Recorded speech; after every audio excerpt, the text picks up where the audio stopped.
عمران خان نے ایک good will اور پازیٹیو جسچر دیا ہے کہ آپ اپنے ہاتھ کی جو بندوق ہے اس کو لے کر جاؤ سرحدوں پر.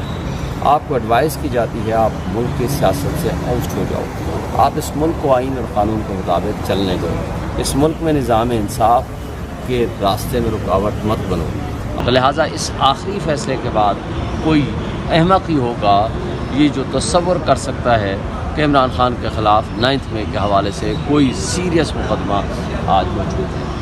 اور لیکن آپ دوسری طرف دیکھو، آج ایک طرف عوام اور عمران خان کھڑے ہیں، دوسری طرف یہ کٹ پتلی جو ٹیسٹ ٹیوب بیبی کے ذریعے پیدا شدہ اسٹیبلشمنٹ کی گود میں بیٹھ کے پلنے والے یہ مسلم لیگ نون، پیپلز پارٹی اور ایم کے لوگ یہاں موجود ہیں.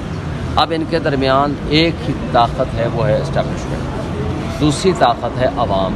عوام اور عمران خان ایک طاقت ہے اور اسٹیبلشمنٹ دوسری طاقت ہے.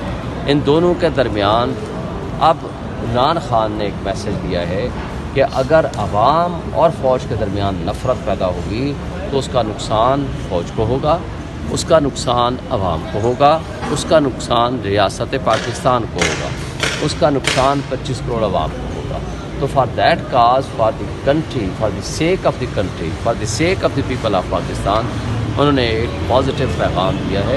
میرا خیال ہے سمجھدار لوگوں کے لیے، مقتدرہ کے لیے اب یہ سبق سیکھ لینا چاہیے کہ اب یہ ٹائم ہے کہ ڈرائنگ روم میں بیٹھ کے جو تم فیصلے کیا کرتے تھے اب ان کی وہ ختم ہو چکے ہیں. ان کی کوئی اوقات باقی نہیں رہی، ان کی کوئی حیثیت باقی نہیں رہی.